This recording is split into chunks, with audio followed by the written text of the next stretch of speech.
sadari ada maksud Tuhan memberikan visi yang besar itu kepada saudara. Amin, saudaraku. Tapi kita juga mau belajar sedikit mengenai Yusuf ini dengan mimpinya yang besar. Kita tahu pada waktu setelah Yusuf menerima mimpi yang besar itu, maka tidak langsung jadi besoknya dia menerimanya. Ada jangka waktunya, ada prosesnya. Demikian juga kita. Malam ini kita nyalakan kembali. Tapi kalau minggu depan gak langsung digenapi, dan kami pun pulang pada hari Sabtu, jangan lagi redup. Sama seperti kisah Yusuf punya happy ending, saudara pun punya happy ending. Saudara adalah pemenang karena lebih dari orang-orang yang menang. Kalau Yusuf ditolong Tuhan, padahal itu adalah perjanjian lama di mana Roh Kudus tidak dicurahkan kepada semua orang, apalagi kita di zaman perjanjian baru ini. Saudaraku, Yusuf mengalami banyak proses, banyak bentukan. Kita sebagai anak-anak Tuhan, jangan takut dibentuk oleh Tuhan. Amen. Demi mencapai visi yang besar itu, karakter kita harus sebanding. Itu sebabnya diizinkan Tuhan kita mengalami bentukan. Bayangkan kalau anak kecil menerima warisan 1 miliar dan diberikan begitu saja tanpa ada perwaliannya. Maka uang 1 miliar tersebut kepada anak kecil itu tidak akan membawa kebaikan. Karena dia tidak cukup dewasa untuk memakainya. Dia tidak mengerti pun itu. Hari ini dia beli lollipop, besok es krim, besok makan Indomie. Apa dia mau beli, dia beli. Lalu orang akan menipu dia, bahkan mau mencelakai dia demi merampas uangnya itu. Tapi kalau uang sebesar itu diberikan kepada seorang yang sudah dewasa, yang sudah lama bekerja, maka itu uang akan sangat banyak manfaatnya.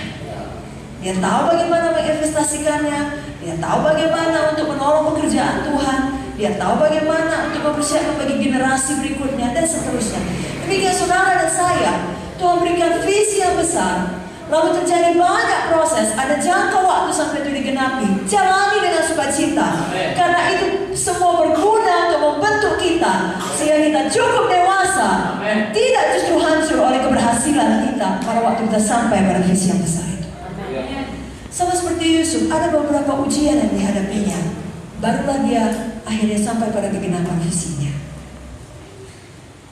Sebenarnya tidak cukup satu malam untuk menceritakannya, tapi saya coba singkatkan, saudaraku. Ujian yang pertama yang dialami Yusuf adalah, kita sebut saja ujian pengkhianatan. Suatu hari Yusuf disuruh ayahnya untuk melihat abang-abangnya di Sikem. Lalu dia patuh. Tapi sampai dia di Sikem, gak ada lagi mereka di sana. Sebenarnya Yusuf bisa pulang. Saking patuhnya. Saudara tahu ada ayat dalam firman, kalau orang memaksa engkau berjalan 1 mil, berjalanlah dengan dia 2 mil. Kira-kira begitulah Yusuf. Dia dapat info bahwasanya abangnya ada di Dotan. Demi patuh kepada ayahnya, dia pergi ke Dotan. Apakah imbalan atas kepatuhannya? Apakah dia diberkati? Tidak. Justru dari jauh abang-abangnya bermufakat membunuh dia. Dimulai dengan membuka jubah kebesaran dari bapaknya, lemparkan dia ke dalam sumur. Saya percaya semua kita tahu masuk ke sumur itu gak bahagia, walaupun itu sumur yang kering.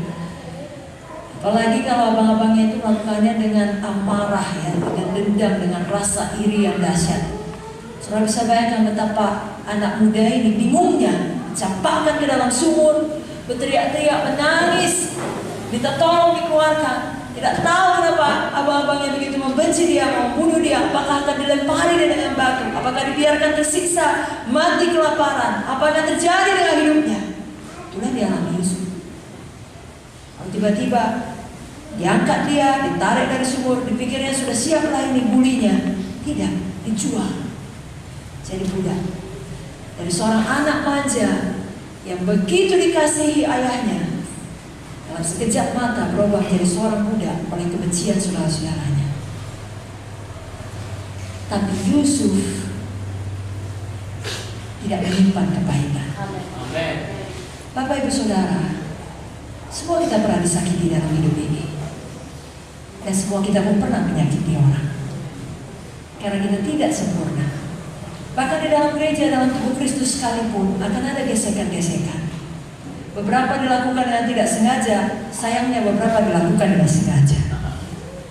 Kalau hal itu jadi pada saudara, pilihlah untuk mengampuni. Kurang kuat amin ya. Pilihlah untuk lulus ujian pengkhianatan.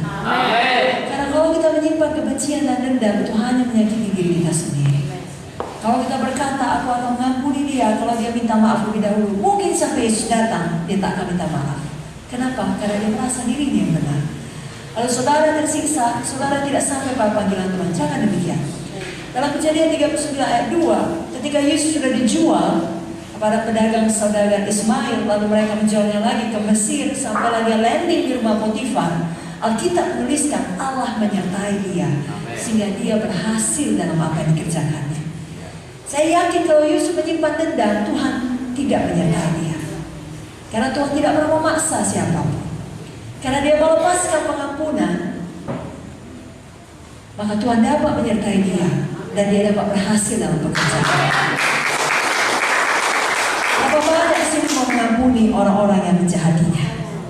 Semua angkat tangannya, katakan saya. Kalaupun saudara katakan sangat berat, Tuhan mengerti. Amin saudaraku. Roh Kudus yang akan menolong saudara. Saudara merasa tidak mampu, akukan dulu dengan iman. Roh Kudus akan memimpin dan memampukan saudara. Jangan keraskan hati.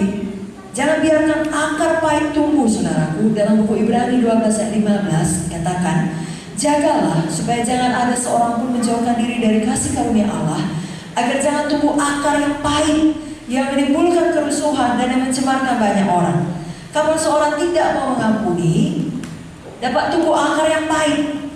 Kenapa? Karena ketika dia disakiti, dia terus merasa tersakiti. Biasanya orang yang tersakiti akan menyakiti orang lain lagi. Kenapa? Ada akar pahit di dalam. Biarlah saudara manis hati saudara. Menang atas ujian pengkhianatan. Haleluya. Malam hari ini izinkan kasih Tuhan mengalir deras untuk mengalahkan semua sakit hati saudara, kekecewaan saudara, segala luka hati saudara. Dia tabir dari Gilead. Dia tidak hanya menyembuhkan luka badani, dia juga menyembuhkan luka hati saudara. Bawa pada Tuhan, izinkan dia pulihkan saudara.